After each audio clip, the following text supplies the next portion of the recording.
Rajbanshi vote ব্যাংকের অন্যতম প্রাণকেন্দ্র জলপাইগুড়ির রাজগঞ্জ বিধানসভা কেন্দ্র। এবার এই কেন্দ্রেই তৃণমূলের ভরসার মুখ রাজনীতিতে সদ্য পা রাখা রাজগঞ্জের ঘরের মেয়ে অ্যাথলিট স্বপ্না বর্মন। চাকরি ছেড়ে রাজনীতির ময়দানে কতটা চ্যালেঞ্জিং, কতটা সাড়া পাচ্ছেন সাধারণ মানুষের থেকে, দলের পুরনো কর্মী সমর্থকদের পাশেই বা কতটা পাচ্ছেন, কলকাতা টিভিকে জানালেন রাজগঞ্জের তৃণমূল প্রার্থী স্বপ্না বর্মন।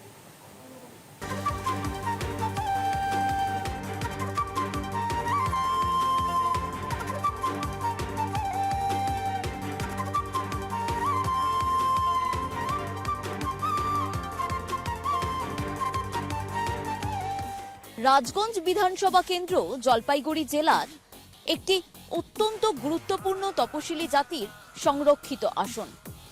গ্রামীণ ও চা বাগান নির্ভর এই আসন পশ্চিমবঙ্গের রাজনীতিতে অত্যন্ত গুরুত্বপূর্ণ। বাংলার প্রথম মেয়ে যিনি 2018 সালে এশিয়ান গেমসে সোনার পদক জিতেছিল, বাংলার মুখ উজ্জ্বল করে 2019-এ অর্জুনা পুরস্কার এনেছিল। এক কথায় বলতে গেলে বাংলার সোনার মেয়ে এইবার তৃণমূল কংগ্রেসের রাজগঞ্জ বিধানসভা কেন্দ্রের স্টার ক্যান্ডিডেট। আমাদের সঙ্গে এই মুহূর্তে রয়েছে স্বপ্না বর্মন। কলকাতা টিভিতে আপনাকে স্বাগত। রাজনীতিতে এসেছো, এর আগে আমরা দেখেছি যে স্পোর্টসে দীর্ঘদিন ধরে খেলাতে নাম উজ্জ্বল করেছো, বাংলার নাম উজ্জ্বল করেছো। সেই জায়গা থেকে দাঁড়িয়ে কতটা কঠিন লাগছে রাজনীতিটা? দেখুন, প্রথমে নমস্কার। দুটো জায়গা ভিন্ন। রাজনীতিটা পুরোটাই আলাদা, স্পোর্টসটা পুরোটাই আলাদা। ওটা শুধুমাত্র একার জন্য লড়াই ছিল, পরিবারের জন্য। আর এটা পুরো সমগ্র বিধানসভার একটা মানুষ না, লাখ মানুষ আছেন এখানে। তো এখানে প্রত্যেকটা মানুষের জন্য, তো দুটো লড়াই ভিন্ন। রাজনীতিতে আসবে এটা কি আগে থেকে ঠিক ছিল, বা টিকিট যেদিন পাবে তার আগে জানতে? একদম না, রাজনীতিতে আমি আসবো এটা আমি 2024-এ একবার যখন আমি লোকসভা ইলেকশন হয়েছিল তখনও প্রপোজাল এসেছিল। অবশ্যই দাদার কাছ থেকে এসেছিল, ওই দিক দিয়েও এসেছিল, কিন্তু তখন আমি অতটা প্রিপেয়ার্ড ছিলাম না। এবার জানি কি হলো, আমি চলে আসলাম। অ্যাকচুয়ালি কি হয়েছে না, আমি এখানে শিলিগুড়িতে যখন ওই শিব মন্দিরের শিলান্যাস হচ্ছিল তখন আমাকে ইনভাইট করেছিলেন আমাদের মাননীয় মুখ্যমন্ত্রী মমতা বন্দ্যোপাধ্যায়, এবং ওই মঞ্চে দাঁড়িয়ে উনি আমাকে বললেন, স্বপ্না তুমি আমাদের সঙ্গে থাকো, তুমি আমাদের সঙ্গে কাজ করো, এতে কি হবে, মানুষের ভালো হবে, এতে সবারই কল্যাণ হবে। তো আমি বললাম, দিদি আমি তো অলরেডি একটা চাকরি করি, সেন্ট্রাল গভর্নমেন্টের চাকরি করি, তো কি করে সম্ভব? তো তুমি চাকরি ছেড়ে দাও, তুমি মানুষের পাশে দাঁড়াও, এতে তোমারও ভালো হবে। অ্যাকচুয়ালি তোমার ভালো তো হবেই, সঙ্গে তোমার যে এলাকার যে মানুষগুলো আছে, আমি তোমাকে যে বিধানসভার দায়িত্ব দেবো, অবশ্যই সেই বিধানসভার মানুষের বিশ্বাস করো অনেক ভালো হবে। তো আমি বললাম, আমরা একই কথায় আমি রাজি হয়ে গেছিলাম। তো উনি বলছেন, তোমার পুরো দায়িত্ব আমার, আমি তোমার দায়িত্ব নিয়ে নিচ্ছি, আমাকে আদেশ করেছেন, আমি চলে এসেছি। আর তার সাথে সাথে মানে ওনার সাথে সাথে আমাদের সর্বভারতীয় তৃণমূল কংগ্রেসের সাধারণ সম্পাদক অভিষেক বন্দ্যোপাধ্যায় মানে দাদাও আমাকে বলেছেন যে স্বপ্না তুমি যেখানে দাঁড়াবে সেই বিধানসভার দায়িত্ব, তোমার সাথে সাথে সেই বিধানসভার দায়িত্ব আমি আমার কাঁধে নিয়ে নেব, এবং উনি নিয়েও নিয়েছেন। প্রচার সারছ, একের পর এক প্রচার সারছ, যেটা আমরা দেখতে পাচ্ছি। সেই জায়গা থেকে দাঁড়িয়ে মানুষের মানুষ কতটা সাপোর্ট করছে? মানুষ বিশ্বাস করবে না, মানে এত এত এত ভালোবাসা, মানে আমি আপ্লুত। আমি এর আগে কখনো দেখিনি, মানে আমি না, মানে এত মানুষ যেখানেই যাচ্ছি যেভাবে আমাকে আপন করে নিচ্ছে। আমি আগে এমনি ভাবতাম না, আমি জাস্ট ঘরের মেয়ে, ঠিক আছে, বাতো কি বাত হে, ঘরের মেয়ে ঠিক আছে, ওইটুকুনি কথার মধ্যেই সীমিত। কিন্তু বিশ্বাস করে আমি যেইখানেই যাচ্ছি না কেন, এমন ভাবে জড়িয়ে ধরছে, এমন ভাবে আপনাপন দেখাচ্ছে, মানে আমি কি বলবো, সত্যি আমি ঘরের মেয়ে ওনাদের। আমি শুনছিলাম যে আপনি বলছিলেন প্রচার থেকে যে নিজের ফোন নাম্বারটাও আপনাদের কাছে দিয়ে যান। একদম, আমি ওনাদের সবাইকে বলেছি, এবং আমি ডায়েরি মেনটেন করছি প্রত্যেকটা প্রোগ্রামে। এখন তো সব থেকে বড় সমস্যা হচ্ছে এসআইআর। এই এসআইআর সমস্যাতে তোমার কেন্দ্রতে, মানে যেই জায়গাতে তুমি দাঁড়িয়েছো, অনেক নাম কেটেছে, তবে সেগুলো উঠে যাবে, কারণ আমাদের দিদি অগ্নিকন্যা, উনি এত লড়াকু, তো কোনো চিন্তার কিছু কারণ নেই, তবে সব নাম উঠে যাবে।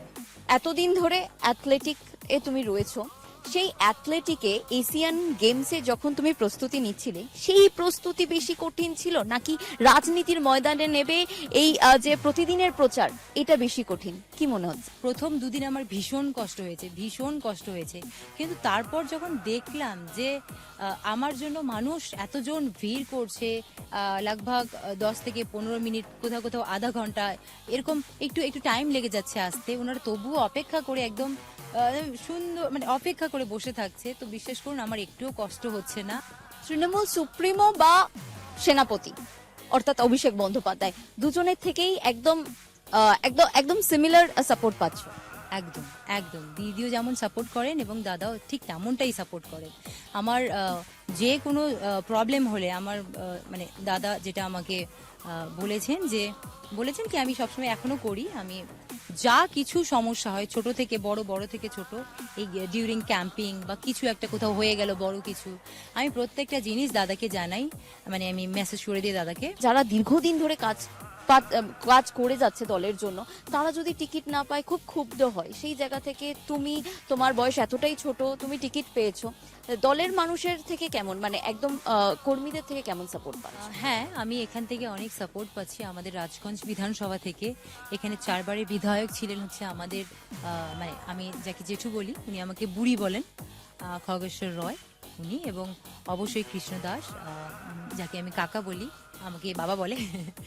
তো এনাদের সাপোর্ট আমি ভীষণভাবে পাচ্ছি। আর অনেকগুলো এরকম মানুষ আছে যারা আমাদের বাড়িতে গিয়ে কান্না করে বলছে, মাগো, মানে আমাদের ভাষায় বলছে, মানে রাজবংশী আছেন ওনারা, তো আমাদের ভাষায় বলছে, মাগো মুই তো অন্য পার্টি করিসু, শুধুমাত্র তোমা এদিকে না প্রার্থী হওয়াতে আমার দলখান পাল্টেয়া তোমার ঠেয়াইছি, মাগো তুই কিন্তু ভুলে বানাইস, হ্যাঁ আমার কিন্তু তোর এখানে চলে আসিসি এবং তুই আমার সঙ্গ থাকিব। আর তখন আমি বললাম হ্যাঁ অবশ্যই। আগে যিনি ছিলেন প্রার্থী, এখানকার সিটিং এমএলএ এবং বহু বছর ধরে তিনি এখানে রয়েছেন, সেটা হচ্ছে খগেশ্বর রাও। তিনি দীর্ঘদিন ধরে এবং বিপুল মার্জিনে এই রাজগঞ্জ বিধানসভা থেকে জিতে এসেছেন। তো আজকে তুমি দাঁড়িয়েছো, তো কতটা আশাবাদী, মানে কতটা চ্যালেঞ্জিংও একই সঙ্গে এই বিষয়টা? একদম নতুন মুখ, ওনাদের অনেক এক্সপিরিয়েন্স আছে রাজনীতিতে, অনেক দিন ধরেই ওনারা আছেন, আমি একদমই নতুন। আর তো আমি ওনাদের কাছে জাস্ট আপাতত এটাই এক্সপেকটেশন রাখতে পারি যে ওনারা আমাকে সাপোর্ট করবে। ওনার সাথে আমি প্রচারে বেরিয়েছিলাম, উনি আমাকে প্রচারে নিয়ে গেছিলেন এবং ক্যাম্পিংও করেছেন, তো আমার মনে হয় আমি ওনার কাছ থেকে ওনার ফুল সাপোর্ট পাবো, আমি এটাই আশা করব। কারণ তাছাড়া তো আপাতত তো সেটা ছাড়া কিছু নেই। আর উনিও আমাকে নিজের মেয়ে ভাবেন, তো উনি আমাকে সবসময় বুড়ি বলেন, বুড়ি চল আজকে যাব কিন্তু। হ্যাঁ, আশাবাদী বলতে হ্যাঁ, যতটা দেখছি মানুষের সাথে কথা বলছি, সবার নজরে কথাবার্তায় তো একটাই কথা যে আমরা আমাদের ঘরের মেয়েকেই চাই। আমরা মনে হয় বিপুল ভোটে জয়ী হব। লাস্ট টাইম আমরা 15,700 ভোটে জিতেছিলাম, হ্যাঁ প্রায় 16,000। তো এবারে একটা ভোট হলেও আমরা বেশি ভোটে জিতবো, এটাই আমাদের, মানে আমার মনে হয় এবার এখানকার মানুষেরা জিতিয়ে দেবে। রাজগঞ্জ বিধানসভা কেন্দ্র যা প্রথম থেকেই তৃণমূল কংগ্রেসের ঝুলিতে, এইবারেও স্টার ক্যান্ডিডেট শবনা বর্মন তিনি আশাবাদী যে তিনি মানুষের মন জয় করে নিতে পারবেন, কিন্তু বাকিটা সময়ের অপেক্ষায়। ক্যামেরায় সুবীর দাসের সঙ্গে রিয়া মাঝি, কলকাতা টিভি।